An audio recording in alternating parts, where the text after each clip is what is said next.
I hope you can see the screen. And this is, I wanted to start Candid Cinematography Adda. We took some time due to some reasons. I was busy with something else, and I was preparing all these things. Preparing in the sense I was going back to the memory lane. I was going back to the situation where I studied a lot of cinematography, practiced a lot, studied a lot of paintings, and then I looked at the people and their tastes and preferences, what they liked, what they wanted to achieve in cinema, and the evolution of it. Now I see uh, some people of that group, some people from a different group, and I see the leaders and the followers. So that's why before I go to the individual sessions, I want to mention few things.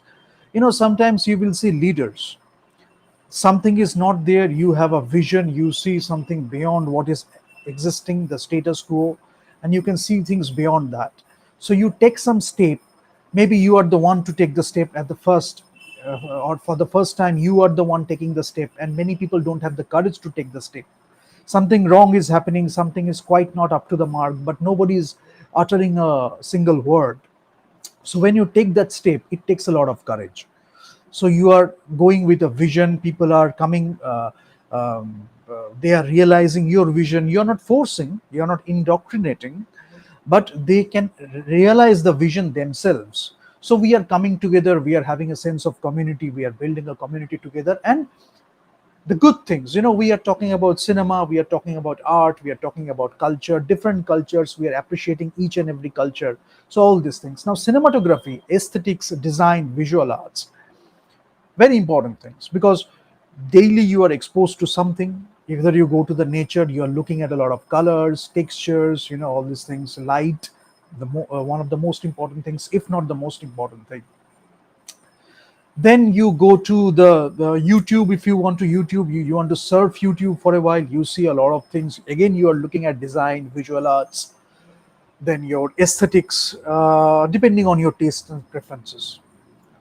And along with it, when we talk about cinema, along with it, we have the dialogue, we have the music, we have the background score, we have the songs if needed, we have the orchestration, we have the movement, we have the movement of the camera, we have the movement of the actors, we have the utilization of the space and the actor in between, or a set of actor, ensemble of actors, and they are moving there. We are doing staging and blocking. Now, when I started cinematography on my own, I understood everything, or almost whatever there is to know about. Then I was thinking how I can explore, and later I figured out that used to be the thing for many people, because the exposure triangle, the basic things of cinematography, you can learn within 1 or 2 days. You can learn, you can keep practicing, you can look at things for yourself, and you can look at light, you can observe light, you can look at the aperture, you can look at all these things, and you can figure out things on your own. But when you have a story, when you have a script, when you have a story, you are interpreting the director's vision, you are interpreting the story, whatever is required for the story. That can be one approach. Second thing is, you are ahead of the story, so whatever decision you are taking as a cinematographer, the director is okay with it. So still there is a discussion, still there is a collaboration, but the cinematographer knows his or her job really well, so the director trusts him or her, right? Or it can be the director who is having the vision. He is well aware of the cinematography, well aware of the aesthetics, well aware of the visual design of the film. So he or she is well aware of the entire thing, but technical aspects, how you actually shoot the movie, how you light the actors, all these things, that cinematographer is doing that job. So they are working together, they are sharing opinions, they are having a great discussion, and they are talking about cinema, they are talking about the vision. Eventually you are coming up with a cinema where you are giving your inputs, and you are giving your inputs. Sometimes you are wrong, sometimes you can be wrong, or sometimes you can be coming with a different set of opinions, or a different opinion altogether. Initially, I have mentioned it, so I won't go through that again. So initially you might reject it, later you will find, oh, I could have taken that shot. So you might take that shot, and later in the editing table you can decide whether to keep it or not. Sometimes what happens is, um, maybe for the theatrical exhibition you are keeping a movie, or you are showing a movie where you are putting particular arrangements of shots, directed by the vision of the director. Sometimes the producer is also giving his or her input, but sometimes you have a director's cut, so where you are cutting the movie according to the director's vision, not just because of the editor or the producer's requirements, but the director had something else in mind. Maybe that got affected. So we are having a director's cut or an extended version where we are having the director's vision of the film, the arrangement of the shots in a different way. We are having more shots which we didn't have in the version we kept for exhibition, theatrical exhibition, right? So all these things happen in the film industry. But the problem is, when I talk about Candid Cinematography Adda, apart from the series we are doing in about photography and cinematography, I will do it here too. I have shared the description of IMAX. I have shared the description of this Addy. I have shared the description of Panavision and few other cameras. So I have given you the links. You can go through the links. You can go through the pictures of the camera. You can go through the shape of the camera, the weight of the camera, how it looks like. You can do all these things. Sometimes people buy a camera because the camera looks great. I'm not talking about all these things in Candid Cinematography. Movement. When I was doing a lot of avant-garde or my own kind of films, a lot of it was driven by emotions and feelings. I felt it, right, like Gordon Willis says and other cinematographers says. And this is a very common thing you will see if you are totally into this. You are looking at a lot of paintings, you are looking at a lot of pictures, you're looking at a lot of visual design, and you are absorbing all these things. You are getting shaped by all these things. You are uh, communicating maybe in a silent way with all these things. So all these things are improving you as a human being, shaping you, giving you different perspectives, points of view, different design, scenario. So you are getting moved by all these things, sometimes overwhelmed, sometimes moved, sometimes okay, that can be better. Different circumstances, different ways of looking at things, different approaches. But when I was shooting all these things, I was very meticulous about the thing I was choosing. So I can tell you from my point of view too. I had a rig. I bought a rig, shoulder rig. I bought this thing, Steadicam, a short version of Steadicam. You have the gyroscopic thing. You can have a belt, and then you can move. It will give you a smooth movement. So it's a very fluid movement. It's a very smooth movement. And the shoulder rig is somewhat more steadier than the camera you are holding in hand. Sometimes with experience you do it with hand only, because you are grabbing it in such a way that you have less jerking, less movement, less shaky things in your screen. But the thing is, why do you use that? What is the reason of that? That is very important. Like when I'm using a Steadicam, when I'm using a shoulder rig, I knew specifically this is the movement, this is the jerks, uh, this is the jerky movement, this is the amount of jerk I need for my scene, for the particular scene. Because the chaos, I need to capture that. Maybe the grainy texture, I need to capture that. Maybe I am increasing the ISO in a low light situation and I am having the grains. I need it for my storytelling. Sometimes the camera is becoming a character in the storytelling. The camera is there to play a role. Maybe it is invisible, but it is there to play a role. The subjective thing, the objective thing. We were dealing with all these things. At least I was talking about all these things. Many people didn't understand. Now I know why.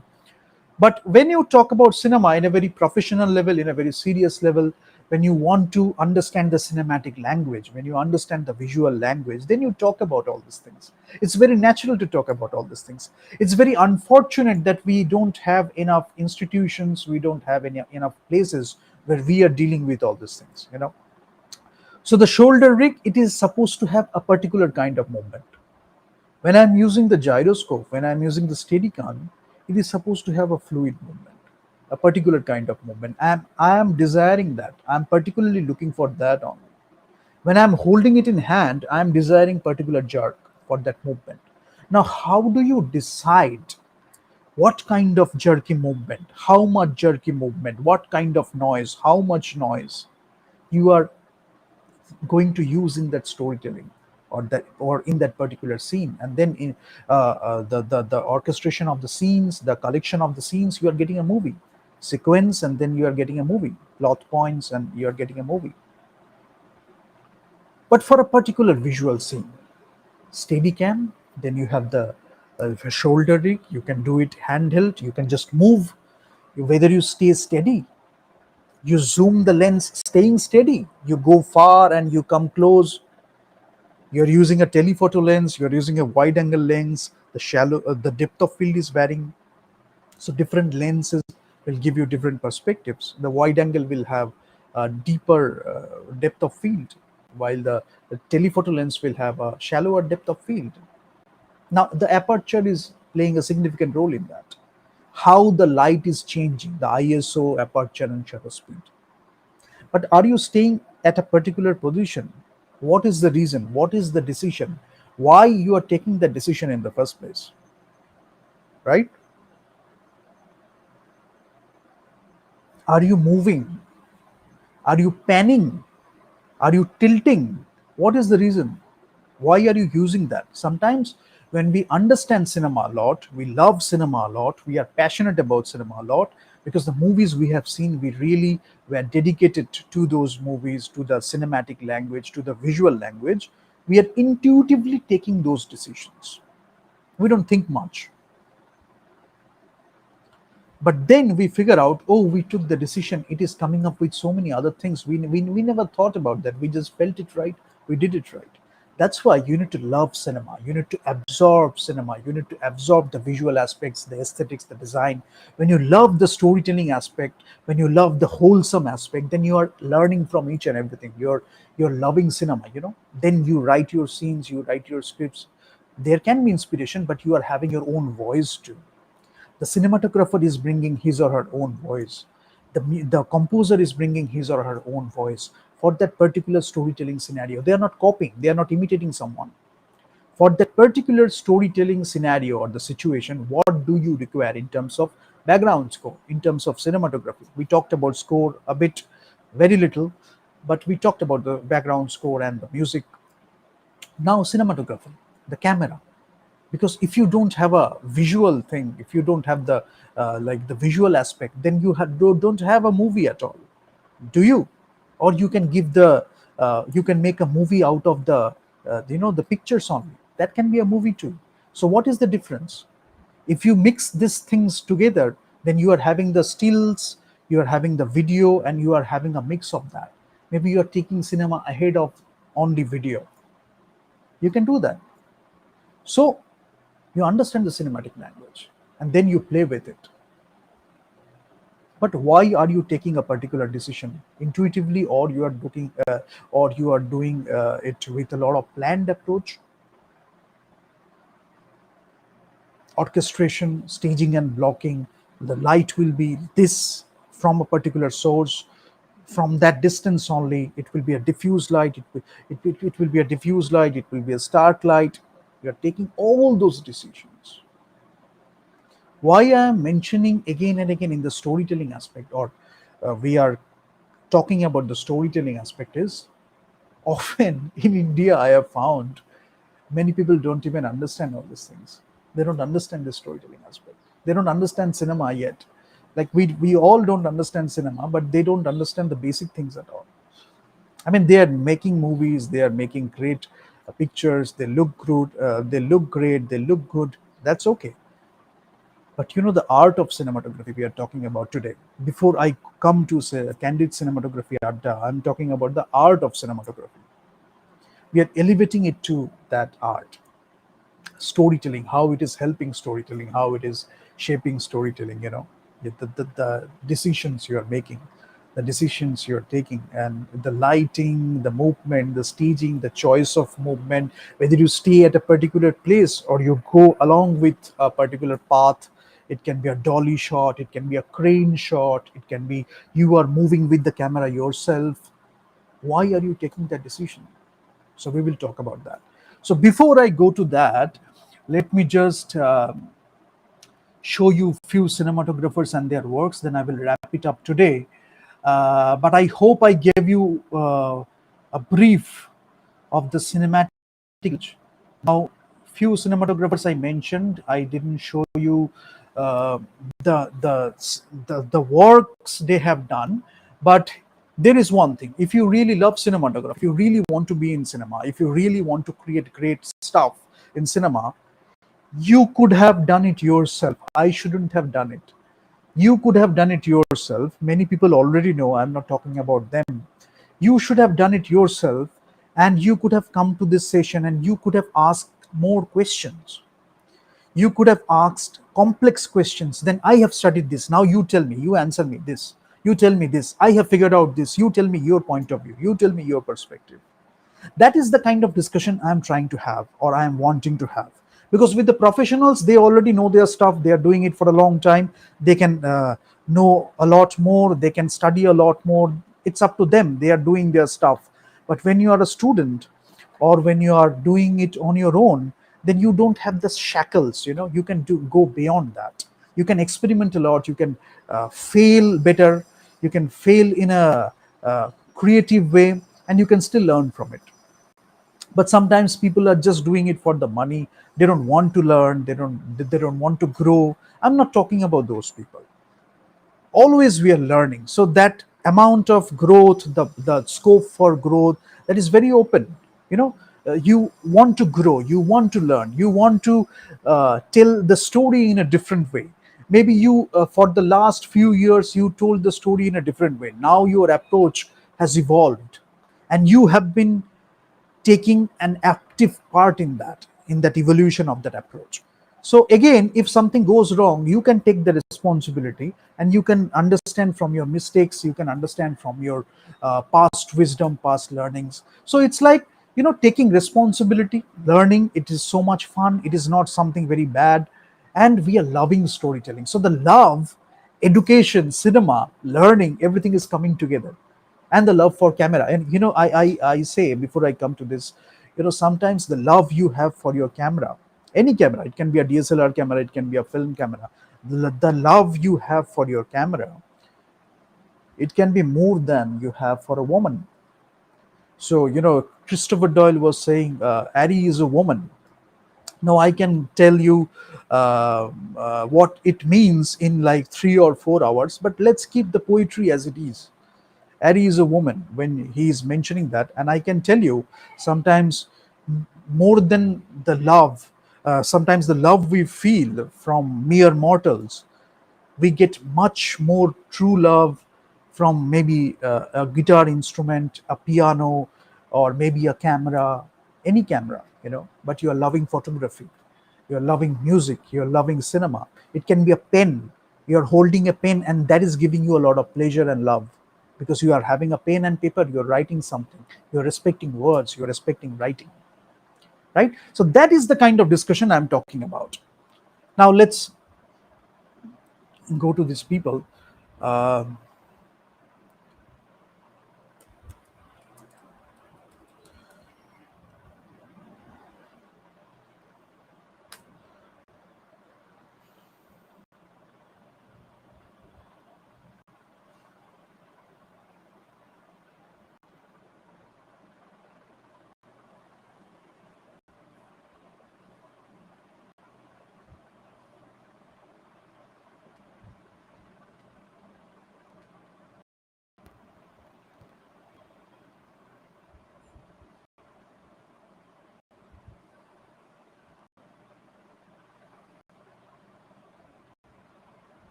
so this is the guy, he is with Orson Welles.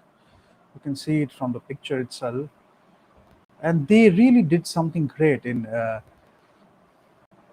cinema. So, how can you study cinematography? By looking at the masters.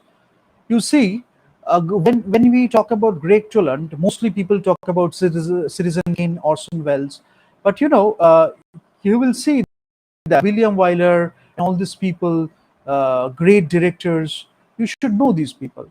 So, Wuthering Heights. Suppose you go to Wuthering Heights. What is Wuthering Heights? The best years of our lives, the long voyage home, the little foxes. You will see that he has worked with different directors. So you go to Google, you search by the name. When I'm mentioning the name, you go to this particular cinematographer, a great maestro, and you will see that uh, John Ford, William Wyler, then Orson Welles, great directors worked with Greg Toland.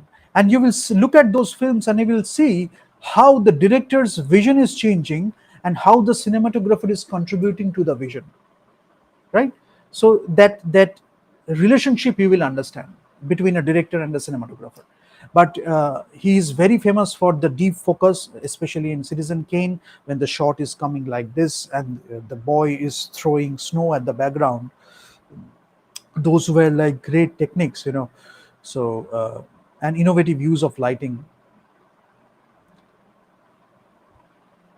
So again, if I talk about Gordon Willis, I just mentioned, with Godfather, Gordon Willis creates such a great this picture, and we all know Godfather, we all know the cinematography, but many people don't know who is the cinematographer behind it. So in Candid Cinematography Adda, what we will try to do is we will try to talk about the cinematographers, the incredible amount of dedication and the incredible amount of passion, enthusiasm, and their craft and art they have put in cinema. So we will talk about that too. You know, different directors and different cinematographers. Like Manhattan, he did it with Woody Allen. So Woody Allen and Francis Ford Coppola, two very different directors. And you should ask these questions, whether how they are different. What is the difference? You should ask those questions. Is it only because of the genre or the style of movies, or what is it in terms of storytelling? These are the questions you should ask. And we can ask these questions always.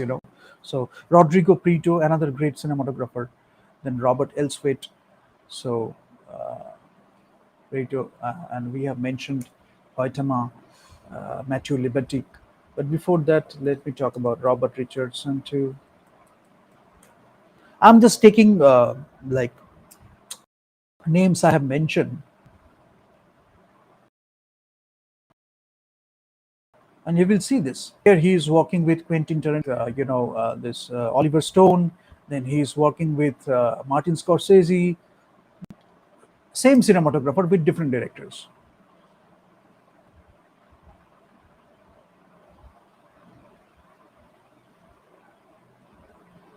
So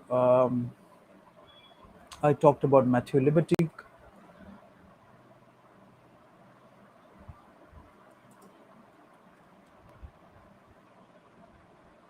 Often we don't mention the young ones. Many people don't mention the young ones, and some people mention only the young ones. They don't mention the old people or the people who actually did incredible work. Like I will show Vittorio Storaro. Now, uh, if you see Last Emperor with Bernardo Bertolucci, then you will see the without cinematographer or without that kind of cinematography, the film couldn't have been that film, or the film couldn't have been that complete, or whether it is complete at all. So these questions you ask. So again, Matthew Libatic, you will see the sometimes we form a great relationship, and if you are into cinema with a lot of passion and enthusiasm, you will see that with one kind of cinematographer, or we maybe with one particular cinematographer, you are forming a kind of relationship where we can communicate in a much better way. Sometimes in silence you communicate. You don't have to utter a single word, but they are understanding what you are looking for. So that kind of relationship we are talking about too. So Matthew Libatic, he works with Darren Aronofsky, and you will see it's a long-lasting relationship. So if you look at Pi, if you look at Requiem for a Dream and The Fountain, he has been working with Darren Aronofsky for a long time. So, and Don't Worry, Darling, it is Olivia Wilde directed it. So he has tried other directors too. But one of the significant collaborators, Darren Aronofsky, and Hoytema.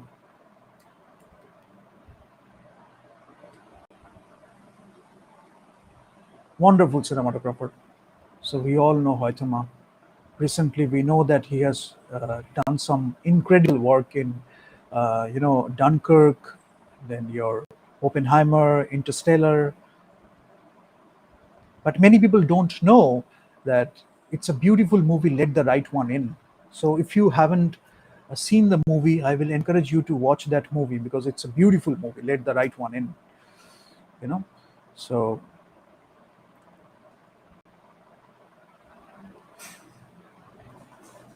then Vittorio Storaro, obviously.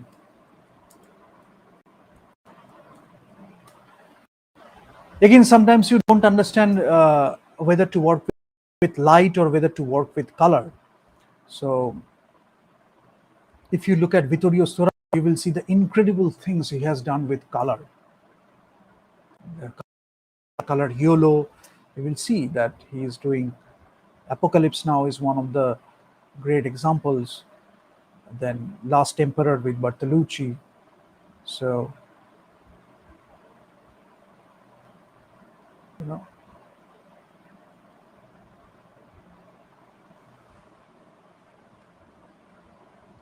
then you will see that he is working with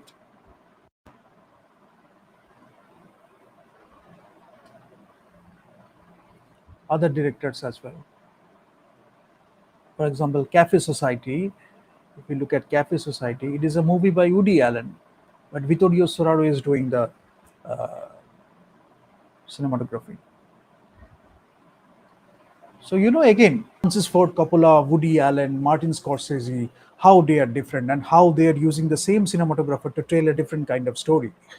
So that is what you need to learn when you are studying cinematography, when you are talking about cinematography in a serious manner. Serious manner means you really need to respect the craft and the art, right? But you can have a lot of fun while doing the work itself. But you need to understand, you need to really learn. While learning, while doing the work, you need to be really serious. Otherwise, you are missing the love, you are missing the respect in the very first place. Then we can have a lot of fun. So these things, and I will to other people like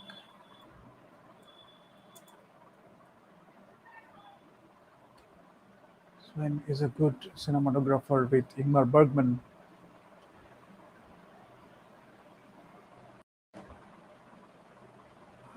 And you will see one thing, some directors, and it happens a lot, and it is not something very uncommon in the first stage of his life, and it happens due to many things, many reasons. So you will see at the first phase of movies, he has worked with a particular kind of cinematographer or one particular cinematographer. In the later phase, he has worked with another cinematographer. So for Ingmar Bergman, in the later phase, Nyquist came into the picture. If you see Fanny and Alexander, you will see Cries and Whispers, you will see Fanny and Alexander, Winterlight, Persona, you will see that uh, cinematography.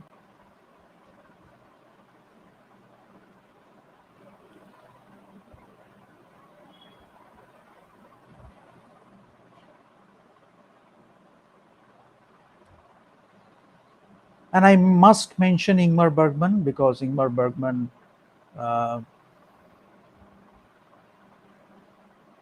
understood cinematography.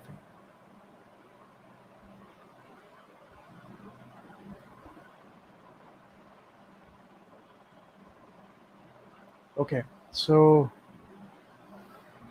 and if you don't know anything, If you are starting out with cinematography,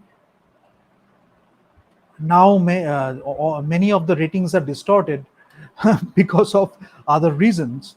But if you are starting out with cinematography, just search in Google that greatest cinematographers of all time. So you can go through that and you can understand